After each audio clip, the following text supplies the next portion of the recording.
नमस्कार, देवभूमि चैनल में आपका स्वागत है। आज के इस वीडियो में हम बात करेंगे बहुत ही खास देवशयनी एकादशी की। देवशयनी एकादशी कब है ये तो बताएंगे ही, पारण कब करना है, कैसे करना है, नियम क्या है, ये सारी जानकारी आपको देंगे। साथ ही आपको बताएंगे वो विशेष वस्तुएं जिनको अगर आप देवशयनी एकादशी के दिन अपने घर लाते हैं तो छूमंतर हो जाती हैं सभी समस्याएं। इस संसार में कुछ वस्तुएं ऐसी हैं जिनका प्रभाव आपके जीवन की सभी समस्याओं पर पड़ता है, जिनकी वजह से आपकी अनेकों समस्याएं दूर हो जाती हैं, परेशानियां दूर हो जाती हैं। तो वो महत्वपूर्ण वस्तुएं आपको बताई जाएंगी। वीडियो को अंत तक देखें, वीडियो बहुत महत्वपूर्ण होने वाला है और ये आप सभी के काम का है, क्योंकि सभी के जीवन में कोई ना कोई परेशानी अवश्य रहती है। और देवशयनी एकादशी का हमेशा ही बहुत अधिक महत्व रहा है। तो ये जानना आवश्यक है कि देवशयनी एकादशी के दिन हम ऐसी क्या चीज़ें लेके आएँ, क्या वस्तुएं लेके आएँ जो आपको, आपके घर में आर्थिक परेशानी चल रही है, आपको छुटकारा मिलेगा। आपकी नौकरी नहीं लग रही है, आपको अवश्य ही उससे छुटकारा मिलेगा, आपकी नौकरी लग जाएगी। बिजनेस नहीं चल रहा है, अवश्य आपको उसका समाधान मिलेगा। अगर आपके वैवाहिक जीवन अच्छा नहीं चल रहा है, आपके लिए वह भी उपाय करेंगे जिससे कि आपका वैवाहिक जीवन अच्छा चलने लगेगा। अगर आपके घर में कोई बहुत परेशान है, बीमार है, तो उसका इलाज नहीं हो रहा है, बीमारी का कोई हल नहीं निकल रहा है, तो वह बीमारी भी आपके घर से समाप्त हो जाए, ये इसमें भी बहुत ही कारगर है। आपके जीवन में कोई भी परेशानियां हैं, उन सब का समाधान इन वस्तुओं के द्वारा किया जा सकता है अगर आप इनको देवशयनी एकादशी पर अपने घर लेकर आते हैं। तो कब लेके आना है, क्या क्या हैं ये वस्तुएं, ये जानना ना भूलें। वीडियो अच्छा लगे तो उसे लाइक अवश्य करें। कमेंट बॉक्स में जय श्री हरि लिखना ना भूलें। इससे भगवान श्री हरि प्रसन्न होंगे और उनके आशीर्वाद से आपकी सभी परेशानियां अवश्य ही दूर होंगी। साथ ही चैनल पर नए हैं तो चैनल को सब्सक्राइब करना ना भूलें, क्योंकि आपके इस चैनल पर सारी जानकारी ज्योतिष शास्त्र और पंचांग पर आधारित ही दी जाती है। कोई भी जानकारी कॉपी पेस्ट नहीं की जाती है, कहीं से नहीं ली जाती है। ये ज्योतिष संस्थान का अपना चैनल है जिस पर सारी जानकारी पंचांग और ज्योतिष शास्त्र पर आधारित ही दी जाती है। साथ में बेल आइकन का जो निशान है, घंटे का निशान है, उसको दबा दें। इससे होगा क्या कि जैसे ही हम वीडियो डालेंगे उसका नोटिफिकेशन आपको मिल जाएगा, क्योंकि हमारे चैनल पर जो भी जानकारी दी जाती है वो प्रत्येक व्रत और त्यौहार के बारे में दी जाती है और सभी के लिए वो बहुत लाभप्रद होती है। अगर आप बेल आइकन का निशान दबा के रखेंगे तो उससे होगा क्या कि जैसे ही हम यहाँ से वीडियो डालेंगे वो जानकारी आपको मिलेगी और हम हर एक व्रत और त्यौहार की जानकारी आपको देते हैं। तो आपके काम का अगर व्रत त्यौहार होगा तो आप उसको देखिएगा, नहीं तो आप उसको साइड कर सकते हैं। पर इसके लिए आपको कहीं और जाना नहीं पड़ेगा, किसी पंडित जी से पूछना नहीं पड़ेगा। ऑथेंटिक जानकारी, सही जानकारी आपको अपने आप यहाँ से मिलती रहेगी। इसीलिए चैनल को सब्सक्राइब करना और बेल आइकन को दबाना ना भूलें। देवशयनी एकादशी, देवशयनी एकादशी जो कि आषाढ़ मास के शुक्ल पक्ष की एकादशी होती है। इस दिन भगवान श्री हरि आने वाले 4 महीने के लिए योग निद्रा में चले जाते हैं। इसीलिए देवशयनी एकादशी का बहुत अधिक महत्व है। ये वो एकादशी है जिसके बाद शुभ कार्यों पर, मांगलिक कार्यों पर प्रतिबंध लग जाता है, पाबंदियां लग जाती हैं। देवशयनी एकादशी को हरिशयनी एकादशी के नाम से भी जाना जाता है।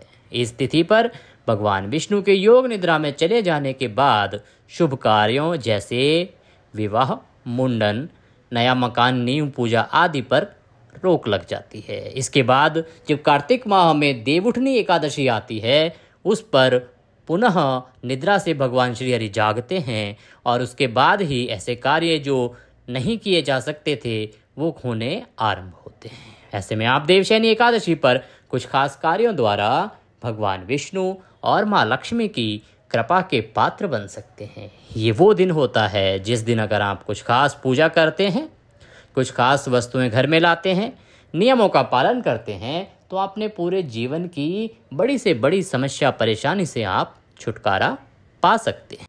कब है ये एकादशी, किस दिन आपको व्रत करना है, पारण कब करना है, विधि क्या है? सबसे पहले बात करते हैं विधि की और फिर बताएंगे आपको वो वस्तुएं जिनको अगर आप देवशयनी एकादशी पर लाते हैं तो आपकी सभी परेशानियों से आपको छुटकारा मिलेगा। वो वस्तुएं आप जानना ना भूलें।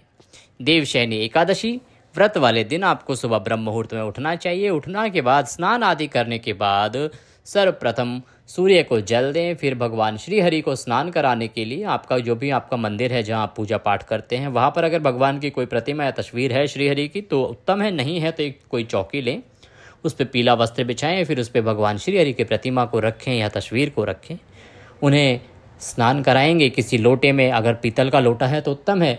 लोटे में जल लीजिए, जल लेके उसमें थोड़ा सा गंगा जल मिला लीजिए, उसके बाद उससे छींटे दीजिए भगवान को और फिर साफ वस्त्र से पोंछ दीजिए।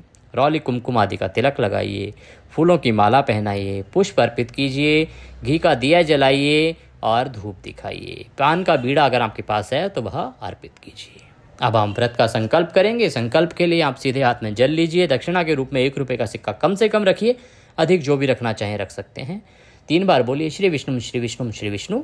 अपना नाम, अपना गोत्र, वह स्थान जहाँ पर बैठकर आप संकल्प कर रहे हैं वहाँ का मकान नंबर, क्षेत्र का नाम, शहर का नाम, एकादशायाम पुण्यतिथियों जो भी वार उस दिन है वह वार बोलिए। हे प्रभु, आज के दिन हम इस उद्देश्य की पूर्ति के लिए, जो उस उद्देश्य की पूर्ति के लिए आप व्रत कर रहे हैं वह उद्देश्य बोलिए। देवशयनी एकादशी का व्रत व पूजन करने का संकल्प करते हैं, इसे स्वीकार करें। इस प्रकार से वह संकल्प भगवान के चरणों में अर्पित कर दीजिए। अब आप ओम नमः भगवते वासुदेवाय मंत्र का 108 बार जप करेंगे और व्रत कथा सुनेंगे। अगर जप करने के लिए समय नहीं है तो चलेगा, लेकिन व्रत कथा पढ़ना या सुनना ना भूलें, वह आवश्यक है। कथा आपके पास नहीं है तो आपका यह देवभूमि चैनल प्रत्येक एकादशी की कथा आपको सुनाता है, वीडियो अपलोड करता है, तो आप हमारे चैनल पर भी यह एकादशी का वीडियो सुन सकते हैं। उसको सुनना ना भूलें, वो आपके लिए बहुत लाभप्रद होगा, क्योंकि एकादशी के महात्म्य का बहुत अधिक महत्व होता है, इस कथा का बहुत अधिक महत्व होता है। ये आपको अवश्य ही सुननी चाहिए, इसके सुनने से आपको अनेकों लाभ प्राप्त होते हैं। कथा के बाद आप आरती करेंगे, आरती करके फल का भोग लगाएंगे, प्रसाद बंधु बांधवों में वितरित करेंगे और उसके बाद आप अपने दैनिक कार्यों में लग जाएंगे। पूरा दिन आप शालीनता के साथ ब्रह्मचर्य का पालन करते हुए और किसी पे क्रोध किए बिना, किसी ईर्ष्या भाव के बिना पूरा दिन व्यतीत करेंगे और अगले दिन आप व्रत का पारण करेंगे। पारण का नियम है सूर्योदय के बाद किया जाता है, द्वादशी तिथि में किया जाता है और द्वादशी तिथि के पहले 5 घंटे में पारण नहीं किया जाता है। शुभ मुहूर्त आपको अभी बताएंगे। तो अगले दिन आप पारण करेंगे, सुबह सूर्योदय से पहले उठेंगे और जिस प्रकार से आपको हमने पूजा बताई थी, उठ के स्नान आदि करके भगवान को स्नान कराएंगे, फिर टीका लगाएंगे और फिर आप उनको भोग लगाएंगे। भोग के लिए आप पीले चावल बनाते हैं, सबसे उत्तम है पीले चावल बनाइए या घी बूरे चावल का भोग लगाइए, वह उत्तम है। खीर पूड़ी का भोग भी लगा सकते हैं, फल का भोग भी आप लगा सकते हैं।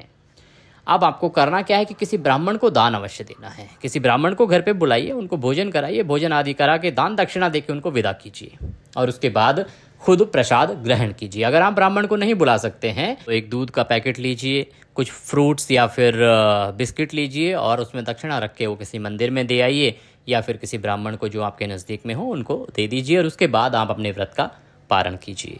बात करते हैं कि एकादशी है कब और उसके बाद बताएंगे आपको वो महत्वपूर्ण वस्तुएं जिनको लाने से आपके जीवन की सभी परेशानियां दूर हो जाएंगी। तो सबसे पहले तो एकादशी तिथि की शुरुआत हो रही है 16 जुलाई को रात्रि को 8:33 पर और ये समाप्त होगी 17 जुलाई को रात्रि को 9:02 पर। उदया तिथि मान के अनुसार जो एकादशी का व्रत रखा जाएगा वो रखा जाएगा 17 जुलाई को। इस बार स्मार्ता और वैष्णव दोनों ही व्रत एक ही दिन किए जाएंगे, तो आप व्रत करें 17 जुलाई को और पारण करें 18 जुलाई को। 18 जुलाई को आप पारण करेंगे। पारण का समय रहेगा सुबह 5:26 से और 8:10 तक। आप इस समय में पारण कीजिए। पारण करने के बाद आपके व्रत का फल आपको अवश्य ही मिलेगा। अब वो चीज़ें जान लेते हैं जिनको अगर आप लेके आते हैं अपने घर में तो अवश्य ही आपको शुभ फल प्राप्त होंगे, आपके जीवन की परेशानियां दूर होंगी और भिन्न भिन्न वस्तुएं भिन्न भिन्न प्रकार से परेशानियां दूर करती हैं। तो आप जानते हैं वो वस्तुएं जो इस दिन आप अवश्य ही घर लेकर आएं। भगवान श्री हरि विष्णु को गज अति प्रिय माना गया है। ऐसे में अगर आप भगवान विष्णु की कृपा पाना चाहते हैं तो इसके लिए देवशयनी एकादशी पर एक सफ़ेद हाथी की प्रतिमा अपने घर लेकर आएं। इस प्रतिमा को घर पर रखने से वास्तु दोष से राहत मिलती है। देखिए, प्रत्येक घर में वास्तु दोष होता ही होता है, तो वास्तु दोष और उस नेगेटिव एनर्जी से यह सफ़ेद हाथी आपको बचाएगा और आपके घर में अवश्य ही बरकत होनी शुरू होगी। एक और उपाय बताते हैं जो आपको करना चाहिए, वह वस्तु लानी चाहिए। इससे क्या होगा कि माता लक्ष्मी की कृपा आपको प्राप्त होगी। कछुए का संबंध सीधा माँ लक्ष्मी से माना जाता है। ऐसे में आप देवशयनी एकादशी के दिन तांबे से बना हुआ कछुआ घर में लेकर आएं। इस कछुए को अपने घर की उत्तर दिशा में स्थापित करें। उत्तर दिशा, नॉर्थ साइड में आप इसको स्थापित करेंगे। विधि विधान पूर्वक इसकी पूजा अर्चना करेंगे, इसको स्थापित करेंगे। ऐसा करने से माता लक्ष्मी की कृपा आपके ऊपर बनी रहेगी और धन वर्षा आरंभ हो जाएगी। लाभकारी कुछ और वस्तुएं बताते हैं। जैसे हिंदू मान्यताओं के अनुसार कामधेनु गाय को बहुत ही शुभ माना जाता है। ऐसे में आपको देवशयनी एकादशी के शुभ अवसर पर कामधेनु गाय की मूर्ति को अपने घर जरूर लेकर आना चाहिए। इससे घर परिवार में खुशहाली बनती है। इसके साथ ही आप एकादशी पर भगवान विष्णु की प्रिय तुलसी भी घर पर ला सकते हैं, क्योंकि अगर आप देवशयनी एकादशी के दिन तुलसी घर में लेके आते हैं तो उसका फल बहुत अधिक है। ऐसा करने से आपके घर की सारी नकारात्मक ऊर्जा, नेगेटिव एनर्जी जो है वो समाप्त हो जाती है, और जब पॉजिटिव एनर्जी आपके घर में रहेगी तो सबके संबंध मधुर हो जाएंगे। जो चिड़चिड़ रहती है, कलह रहता है, वो दूर हो जाएगा। सब बहुत ही आराम से, प्यार मोहब्बत से बात करने वाले रहेंगे। कलेश सारे घर से दूर हो जाएगा और आप बड़े सौहार्द वाले माहौल में अपना जीवन व्यतीत कर पाएंगे। ये वस्तुएं अगर आप लेके आते हैं देवशयनी एकादशी पर तो निश्चय ही भगवान श्री हरि की कृपा से आपको लाभ प्राप्त होगा। तो इस अवसर का अवश्य ही लाभ उठाएं और इन वस्तुओं को अपने घर में लेके आएं। भगवान श्री हरि आप सबका कल्याण करें, आप सभी की इच्छाएं पूरी करें। इसी कामना के साथ अभी आपसे लेते हैं विदा। अगले वीडियो में फिर होगी आपसे मुलाकात। तब तक के लिए जय श्री